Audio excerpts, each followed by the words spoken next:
am incredibly honoured and privileged to have Alexandra Cousteau with us today.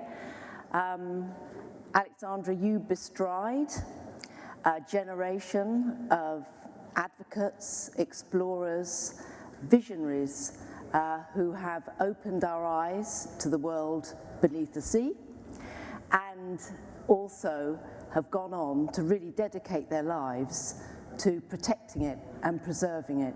And we all owe you and your family a debt of gratitude for that. So thank you. Just wanted to say that.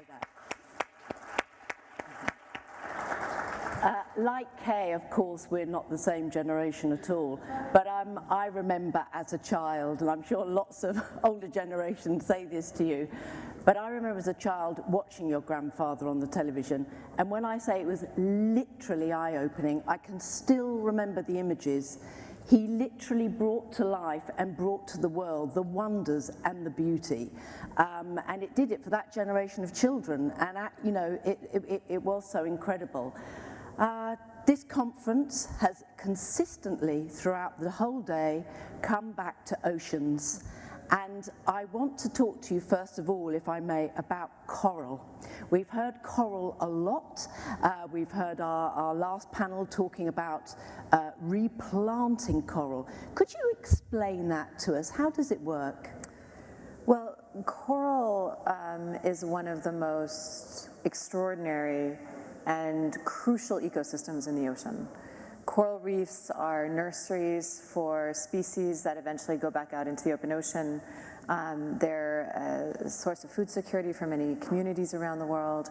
They're obviously a huge draw for tourists. The list goes on and on. Corals, as I'm sure you've heard, are tremendously important. And one of the things that I find truly terrifying about corals is that by 2030, we could lose up to 90% of our corals around the world. And this isn't a surprise. We've known that this was coming for a long time. And you know, my grandfather first invented scuba diving in the 1950s and started his films in the 1960s. The oceans were still extraordinarily abundant. They were filled with life, and that was the life that so many like yourself found to be awe-inspiring and pushed many people to go and make a career in marine biology or to stay close to the ocean by learning to dive throughout their life.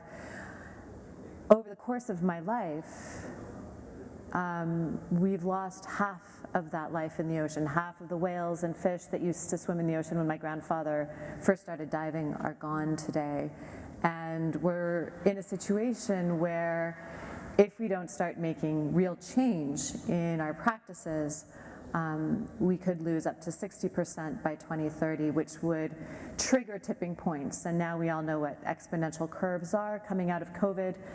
We could see those kinds of curves creating changes from which it'll be hard to come back. That's sort of the dire news. But the good news is, and the science that has changed my life and how I see our solutions pathway forward is clear that there's still time to change pathways, to get on a different trajectory, to rebuild our oceans. But to do that, we need to focus on regeneration, restoration, rebuilding what we've lost. Because while the conservation narrative has been extraordinarily helpful in oceans, my father was one of the first to start articulating that conservation narrative for the oceans. Back at a time when we still had 90% of our oceans, so protecting what we had made sense. But preventing loss is never 100% successful. And so every year you have losses.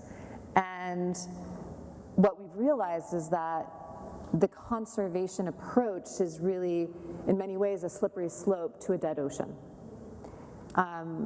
What we need to focus on is net gains in the ocean. And that's just a different approach. One of the things I think is really important is to do the science that can help us understand how to rebuild our oceans, because so much of the science that's being done is how we're losing our oceans. So changing our perspective means changing the kinds of science we do, changing what we invest in, but we're also seeing that rebuilding our oceans is incredibly important for investors. Blue carbon, we're looking at Oceans 2050, how we can scale the creation of blue carbon projects for investors. And we're finding that we're tremendously successful in identifying those projects because we are led by Carlos Duarte, who's one of the world's preeminent marine biologists, and his global network of scientists, and scientists know where the blue carbon is.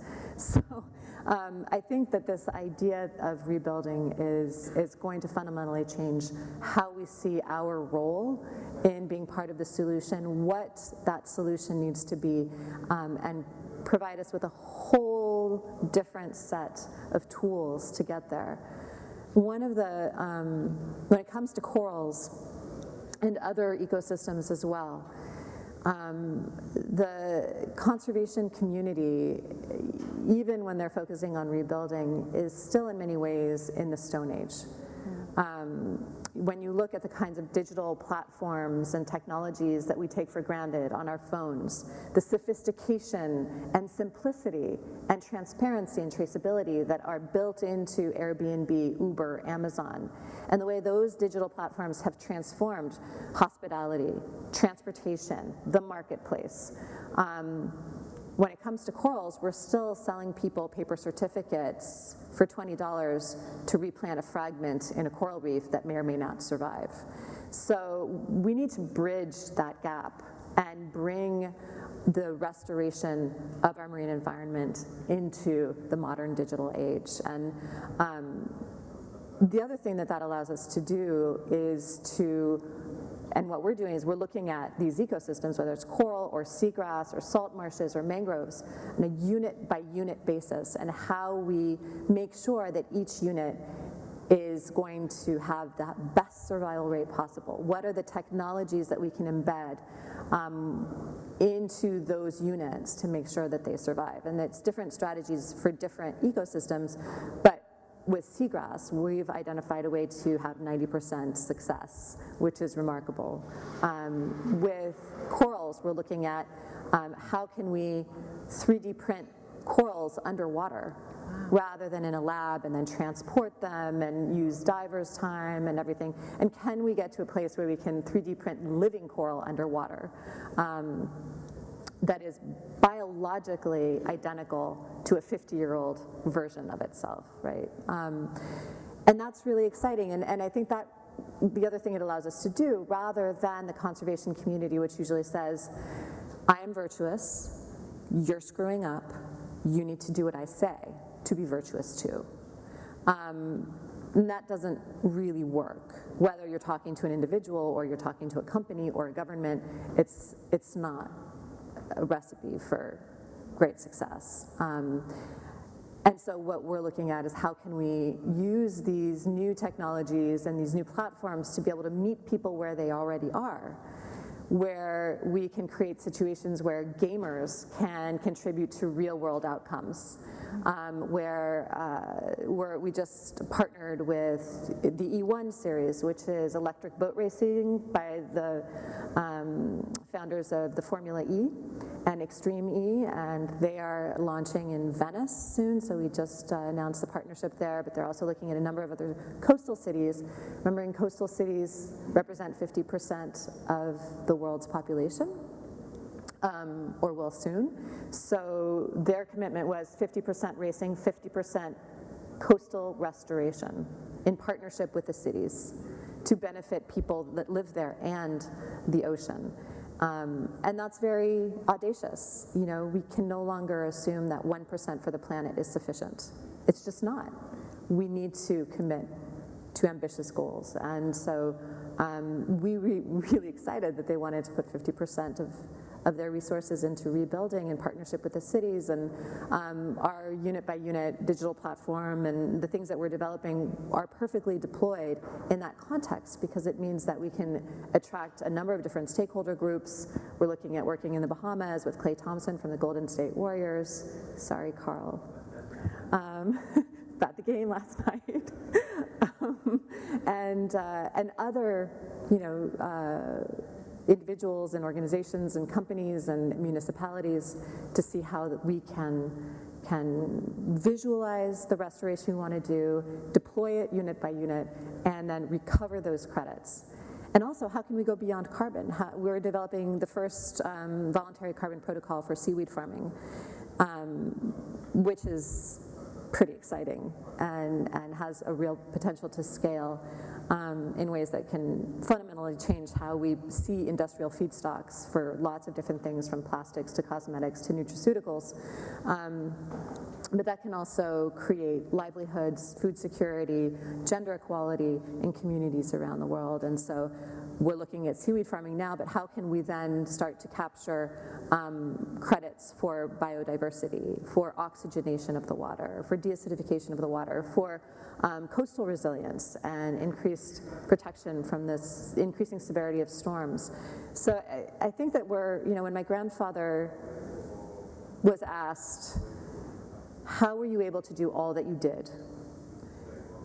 He responded by saying that he just inhabited his lucky moment in time. And what he meant by that was that had he been born 20 years earlier or 20 years later, the intersection of his inventions, of the different tools that he used for ocean exploration, the advent of television, but nobody was really producing content yet, but everybody had one. All of these different aspects of the very special moment in time that he inhabited that made him able to do that would have been different. Yeah. And he may not have been able to do what he did. And so I think that today what we need to keep in mind is that we are at a crossroads. We need to make a decision very quickly about which road we want to take. And we need to be ambitious in defining our role. It's not okay anymore to have single-use plastic in your hotel rooms. It's shocking to people. It's really important to start looking at sustainable seafood, because people are watching and they want to know. And even if your guests don't care, if you do, it's a great opportunity to teach them why it's important and start amplifying and enabling change to happen through your property, through your tours, through that experience that people can have. And when you look at these elements that we have today that make up what I think is our lucky moment in time, which is technology, and we can see how technological platforms can transform things like Uber and Airbnb and so many others. Gorillas right now is like taking off like wildfire, completely changing how people expect that they're going to be able to shop for groceries. I mean, 10 minutes from the time you order to the time it's delivered. Like, whoever thought that would be possible? We're capable of doing things through internet and digital platforms we could never have imagined before. So that's one thing that I think is really exciting. The other thing is technology. We have access to technology today that allows us to imagine rebuilding lost resources in a way that we never could before. I mean, whoever would have thought we could imagine a time when we could 3D print living corals underwater and scale it the way we can now, right? So that technology is exciting, and I think, just how much power and like commitment our young people have to holding us accountable for change. Yeah. It's a global movement, and it's growing stronger. And when you look at, there was a recent global study that showed that 40% of young people have some form of climate or eco-anxiety, don't want to have kids, have very little hope for the future. That's going to transform our society. Yeah. And so we can either, and I think this was touched on in the earlier panel, we can create the change, or the change can come and get us. Yeah. But when you take these three elements, like growing determination from people to create change and live on a livable planet, those digital platforms and the kinds of technologies that are emerging today, and you put that together, you have a powerful opportunity to change the outcome of what 2050 will look like. And that's why I think we right now are living in our lucky moment in time. Yeah. And Alexandra, we were chatting earlier about this, and a lot of people here will own properties with beachfronts. And we were discussing, I remember going to the sea again as a child, sorry, but there was just, we used to call it seaweed, okay? That was and you used to have to, step through the seaweed to get into the sea. And now it's certainly true that customers, particularly in a place like the Caribbean, expect to have that picture postcard, flat as a pancake, white sand. But you were explaining to me that how damaging this can actually be. Could you tell us a little bit more about that? Yeah, I've been to hotels, properties where there was significant loss of sand on the beach in front of the property, and in some cases, it's depending on the time of day, waves would be washing up to the lobby. And in those cases, it was a result of pollution from the property damaging the coral reef, and the hotel pulling out the seagrass because people complained that it tickled their feet. And the thing that they hadn't realized is that healthy corals create sand. You have corals, and you have parrotfish, and parrotfish go along eating dead coral, grinding it up in their stomachs, and pooping out sand. So sand is actually parrotfish poo. And the more parrotfish you have on your healthy reef, the more sand is being restored to the beach. With sea level rise and increased severity of storms, that wave action is just going to be pulling sand off the beach more and more. And so we can go dredge sand and destroy a different ecosystem to put sand on our beach, or we can restore our coral reef, restore our seagrass beds, which actually create really important habitat, pull down carbon, and hold the sand on the beach. So when you have restored coral and seagrass to your beachfront, you're going to hold it in the sand. You're going to be creating sand and holding it on your beach and making sure that it doesn't get taken away. So those are very obvious answers about how rebuilding lost ecosystems is really good for the investment that you have in that piece of land and that piece of waterfront. And I think that I understand that different guests are more or less interested in sustainability. They come for different reasons, but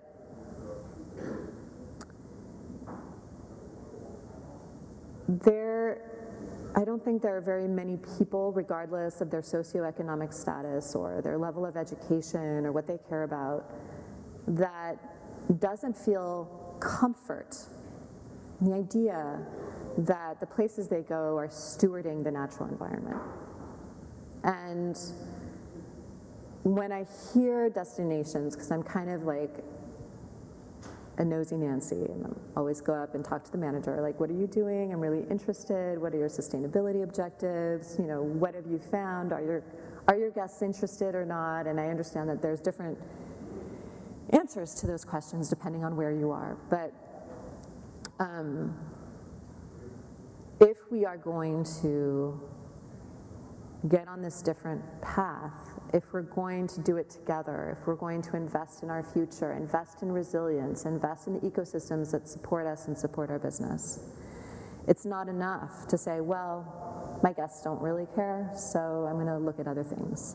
I think it's up to us to be those that care regardless of what the guests say, because it's going to affect our bottom line. Eventually they will care. Eventually they will. It's going to get bad enough that they're going to start caring, and that's going to become an issue. And rebuilding what we've lost is probably the best investment that we can make in the longevity of whatever project that we have. Very good. And also, frankly,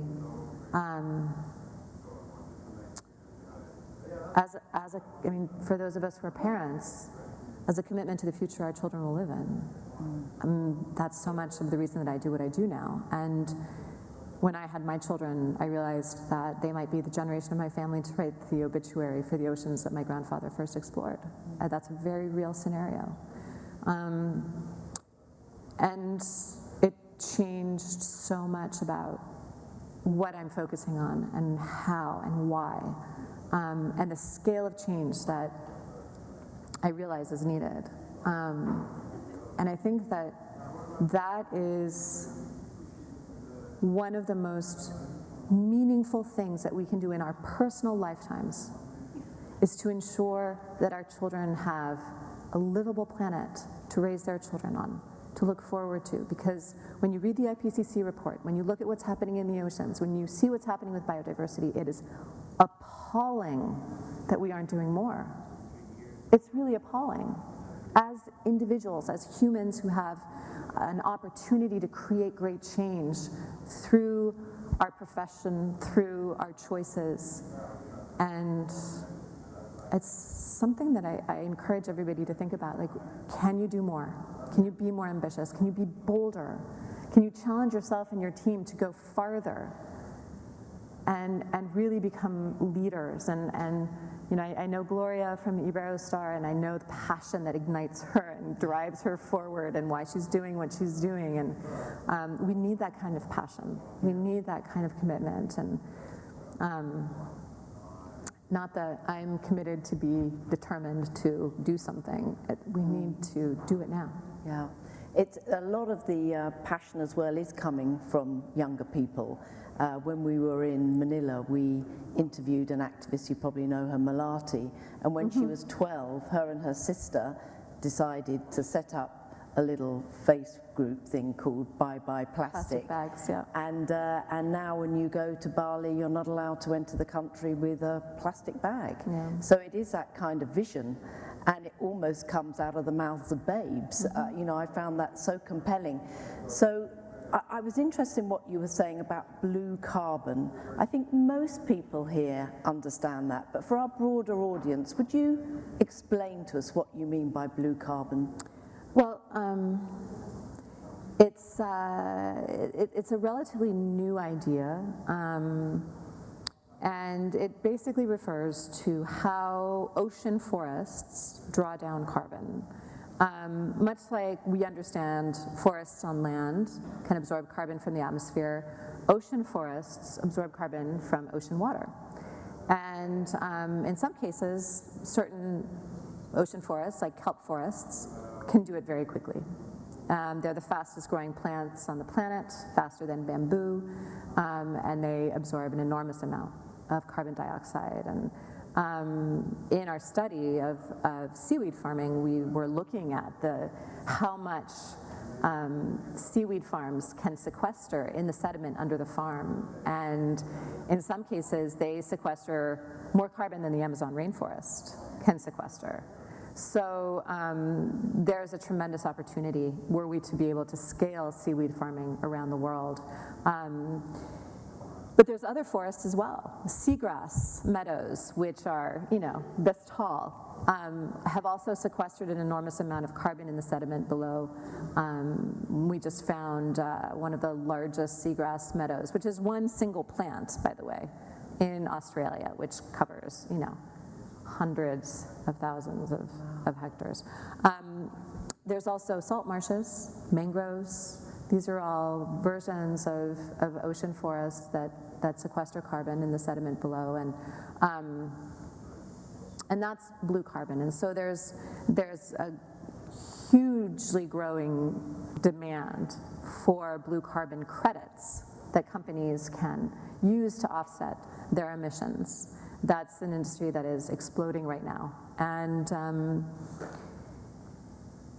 I'm hopeful that, and I know that some people have concerns about, you know, carbon credits, and my hope in this is that it will help to scale some of these opportunities to expand these forests. So for example, for seaweed farmers in Indonesia, they were losing seaweed farmers in Indonesia because, you know, their kids want to drive taxis, they'll make more money driving taxis or working in a hotel or something, and so they abandoned seaweed farming. And the sale of credits for a farmer could make the difference between continuing to grow seaweed or not. It'll probably make less of a difference for a Western farm, but for many of these farms in Indonesia and other places actually have better sequestration rates than others, and so it becomes interesting there. How can it support those communities? 60% of the women, we had 27 or 28 farms around the world as part of our global study, and they represented about 27,000 farmers, 60% of which are women. So, you know, seaweed farming can, and that interest in blue carbon can do more than just offset emissions. It can really create jobs for women. It can create, you know, sustainable livelihoods for coastal communities. It can give us alternative feedstocks that are carbon negative, and other things.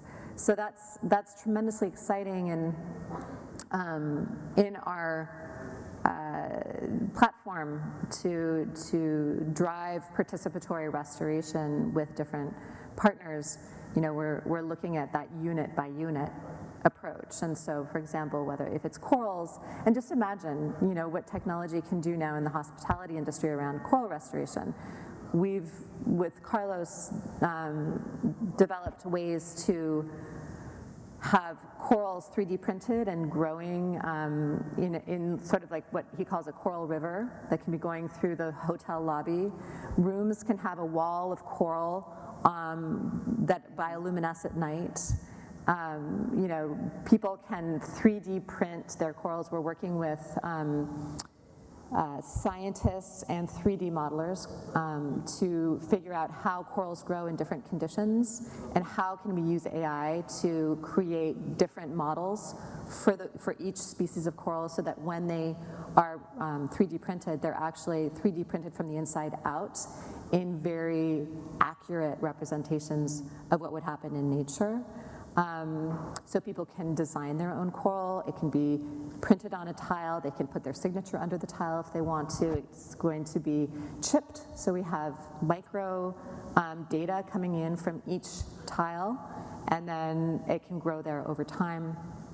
And with drone technology and cameras, we can actually let people watch life come back to that coral reef through, you know, the contribution of their tile. And when we talk to sports stars, for example, they're getting their sponsors to sponsor a reef, and then they take the tokens, distribute them to their fans, and then their fans can have a collective experience of rebuilding their heroes, you know, reef in the Bahamas or elsewhere. So there's just a lot of ways to bring together a lot of different stakeholders to do this together.